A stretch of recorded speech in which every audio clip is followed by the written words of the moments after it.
Another week, boys, and another TWAB.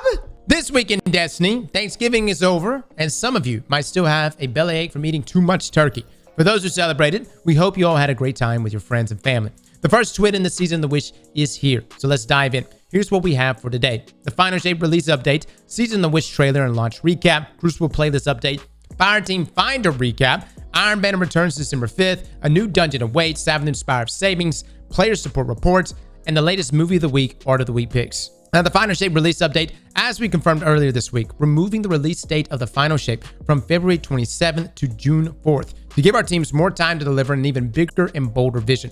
We'll have much more to share on the Final Shape in April, and we'll have plenty of new gameplay to showcase that the team is cooking up. Something that we are speculating right now, guys, is what they could be doing in that time frame. I'm just going to let you know, I think, and just to rein our expectations in, I do think this is just to add like polish and more love to the narrative, considering how bad the narrative was received in Lightfall. And the reason why I'm bringing that up is because there's a lot of people thinking we're going to get the new subclass, that red subclass that got leaked in the Final Shape. I just don't think that's going to happen. We're also delivering more game content for everyone to jump into in the months leading up to launch. In case you missed it, here's Game Director Joe Blackburn diving into the details of what to expect between now and June. We watched that the other day. Now, Season of the Witch launch article. Season of the Witch is finally here, and there are a ton of changes to keep track of. New loots, activities, and much more. For the season launch, we published a new article that gets you up to speed, all the important information. Here's a quick glance at what we covered. New weekly missions, new seasonal activity, Riven's Lair, new amazing Destiny collab, new season pass rewards, new artifact, Queen's Full Sensor, which has some amazing artifact mods on it, new dungeon, which launches tomorrow, Dragon's Breath is back, weapon and armor updates. I don't know if they're going to talk about it in this, but one of the biggest things that's launching tomorrow is the rocket launcher sidearm. We'll see if they mention it, but that's actually going to be coming in the dungeon tomorrow. So as a new archetype. Now, Crucible playlist updates. In the November 9th twit, we talked about a number of PvP changes included in Season of the Witch. One of those topics was rotating variants of control. We've been tracking feedback regarding this, and we want to let you know, the PvP community, know that you have been heard. As such, we are sharing a couple of changes we are making in response to your feedback, as well as a point of clarification. Change number 1, control will be a selectable mode while modifiers like Sparrow Control are featured. Change number 2, momentum will now be featured over the main control node. It will instead cycle through the quick play rotator. And clarification, Checkmate Control will only be featured as the main control node for the first 5 weeks of the season, after which you can find Checkmate in labs. All right, this was a concern for some of my people that live inside of PvP and Crucible, that if it was something like Sparrow Control, that's all you would have to play. You wouldn't have any other option other than that, but Control will be a selectable mode there. So if for some reason you really dislike Sparrows in your control match, you can opt out. Ultimately, we don't want to switch up the meta in your favorite mode on a week-to-week basis, but we do want to roll out Checkmate to a wider audience. And we want players who simply love vanilla control to be able to stick to their favorite flavor, while everyone else can still enjoy their Sparrow sprinkles. Additionally, we are aware that the 6v6 quick play rotator is quite loaded with different modes, and that it might take an extra week or two for Mint Chocolate Chip or your favorite mode to be featured. The simple fact is that we can only make so many modes available at once before matchmaking times are impacted. Nobody wants to wait in a queue for 10 minutes only to encounter the dreaded Mongoose error. That said, we're actively exploring some options that will enable you to gather like-minded players and play your favorite modes together. We'll share more information on that when the time comes. That is a complaint I saw. I think True Vanguard actually put out a tweet earlier today, said it was taking him like somewhere around like 8.5 minutes to get into a match. I don't know. I have not had like crazy queue times like that, but that is a concern for sure. You don't want to have people waiting, 5-10 minutes every single time just to get into a single match. Now, recap Dev Insight, Fireteam Finder Beta first look. Last week, we let you in on our plan for the Fireteam Finder Beta. To protect the launch of the new dungeon, we launched the raid stress test today, so you can help us do some large-scale testing before we start rolling this feature out for more activities. The beta plan. Raid stress test November 30th from 9 a.m. to 5 p.m. Pacific. Beta period will begin in December pending stress test results, and the full release will be targeted late January. We are monitoring the results of the stress test very closely and will consider opening more and more activities as we progress. We'll share more updates on our social accounts on the progress of the testing. How to access Fireteam Finder from the director using the roster tab. Using the Fireteam Finder access point found on every activity's launch screen as well. Guys, we did it this morning. is fantastic. I love all the tags. I think that this is going to change the game in a major way. We were able to get a team together. The entire process of inspecting loadouts was really good. You know, the only thing that I'm curious about is if Bungie ever adds like a vote to kick option.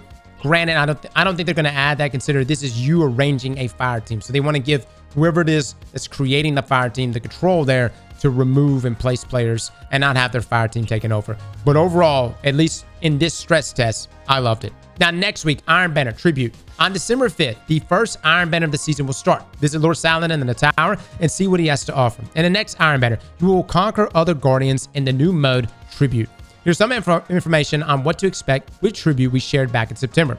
Players will be able to deposit crests at Tribute stations to earn points for their team. Banking mini crests at once can trigger a hunt phase, which activates a special Tribute station and increases the value of all crests deposited for 1 minute of gloriously chaotic gameplay. Take care, as other Guardians won't be the only things guarding these high-value Tribute stations. Kaido will be watching Guardians, so let's show her what you're made of. Wow, we're mixing Gambit into Iron Banana here. Okay. We also have a surprise update. Starting on Tuesday, Lord Saladin will begin selling Iron Banner armor ornaments for years 1 and 2 while the Iron Banner is active, so you can finally complete your collection. If you didn't get the chance back in the day, the elusive Iron Simiki set will also return as the base set at long last, while the Iron Companion set from the past year will move to Legacy focusing. Time to put those Iron Banner Ingrams to work. And after all these years, we're paying homage to the Iron Banner with a brand new emblem during Season of the Wish. Look at there. Sexy! Now, a new dungeon awaits. Tomorrow, we are releasing a brand new dungeon, Warlord's Ruin, for fire teams and solo players to explore. Be ready to test how strong your Guardian really is. To access Warlord's Ruin, you must pick up the In the Shadow of the Mountain quest from Ikora in the tower and launch the activity from the EDZ's node in the directory. The final encounter difficulty is set to 1810, so be sure to bring your best gear. Warlord's Ruin goes live at 9 a.m. Pacific on December 4th, or December 1st. Look at that. Holy crap, what is this? Dark Souls, man? Is this Iron Lord related? This looks like Fellwinter Peak, but way spookier. I need to know what the lore is here. All right, no least. All right, that's fine. Yeah, I'm not going to ask any more questions. We'll be live tomorrow for the dungeon on YouTube and on Twitch. But wait, there's more. Season of the Wish is just getting started, and here are a few dates to mark on your Guardian calendar. December 1st, we have Warlord's Ruin. December 5th, Iron Banner. December 12th, The Dawning. December 19th, Grandmasters Begin. Crucible Labs, Checkmate Countdown Rush, December 26th. Iron Banner back again, January the 2nd. Crucible Labs, Checkmate Clash, January 16th. Iron Banner back again, January the 23rd. And again, we have a lot of other stuff coming after that, but that's for the next 2 months. Now, 7th Spire of Savings. Only 1 day remains to shop 7th Spire of Savings. Missed out on some of past Bungie Rewards? The retired Bungie Rewards restock has you covered. Love to collect emblems? Both the Dark Star and Wishing Well emblems are yours for the taking with any purchase made during the sale. Take advantage of a sale items up to 50% off, as well as reduced shipping rate in 48 contiguous United States, EU, and UK in Bungie's store biggest sale of the year. Ends December 1st at 8:59 p.m. Pacific. All right. 50% off, guys. You can't get any better than that. Now, known issues.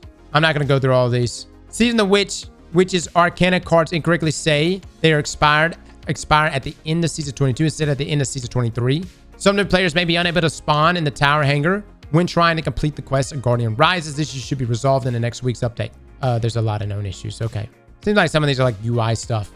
All right. I want us to pull up this real quick. This is from the Destiny 2 team. So there was something about anti-barrier sidearms. It says, regarding anti-barrier sidearms this season, we're super excited about the new rocket sidearm weapon subtype launching this Friday in the new Warlord's Ruin dungeon. Now, this is interesting because we knew this was coming, but we thought it was coming in the final shape. And I don't know what's going on, but it almost seems like some of the weapons have been moved up here because Dragon's Breath was not supposed to be launching until the final shape as well. And it's a seasonal weapon this season. So I'm excited nonetheless. I mean, it's a rocket sidearm. We do have anti-barrier sidearms. We also got a massive buff to Mechanier's Trick Sleeves, which I highly advise you use. That in combination, I think we could potentially dish out some crazy damage. The sidearm archetype should give folks more opportunity to counteract barrier champions with this season's artifact, even if they aren't leaning into the Solar Radiant artifact perks or existing intrinsic anti-barrier exotics. Right, so that tells you it's going to be almost like a standalone, maybe similar like Quicksilver Storm's grenade launcher, right? there was something else I wanted us to cover. Oh, this is about Blind Well. I'm surprised I didn't throw this in the TWAB. We've heard that asking players to go back to the Blind Well as part of the first week's story is a sore spot.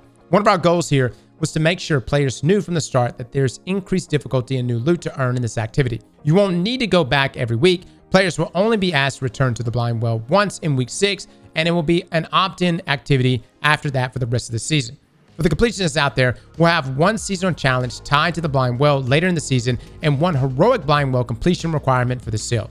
All right, for my folks that, we're thinking we were going to be in Blind Well. I mean, I will say originally at first I was like, really? Is this the seasonal activity? Bungie's just giving us Blind Well? Thank God that's not the case. I'm really enjoying Coil, by the way. All right, this is the big one. And you've probably already seen it pulled from the store. We made a video about the starter pack, which was essentially exotics and some cosmetics and resources that you can get for $15. But from the Destiny 2 team, hey everyone, we launched Season the Wish yesterday, and I've been monitoring the conversation. This was by the way yesterday when they put this tweet out. We monitored the conversation around what you've been enjoying and what you haven't. We'll start things off with the starter pack, which is not something bringing joy, which is why we've pulled it from the stores. Yes, it has officially been pulled from the stores. There's actually a number of people in the comment section like, oh my God, I wish I would have got it. Now I got to go and grind for the exotics. But I just don't think that it should be something sold, guys. That's just my opinion. We had an entire opinion piece on it. But for those wondering, that has been pulled from the store. I love that Bungie listened to us on that. At the same time, I can't give them too much credit because it should have never been in the store to begin with. You know what I mean? Glad they're listening, but it should have never been in the store. Something like that should have never been sold, in my opinion. Now they continue right here. We've heard your concerns and agree that there are other parts of Destiny 2 that new players should want to dive into first before chasing these exotic weapons, cosmetics, and upgrade materials. All right, and that's it, guys. That's your TWAB for this week. Let me see the final note here. That's it for this week, folks. Go out there and challenge Warlord's Ruin tomorrow. Also, show us where you can go with your Sparrow in the universe. We are looking forward to seeing what places you come up with. Until next week, Guardians, see you Starside, the Destiny 2 community team. Slap that like button like your mama told you right.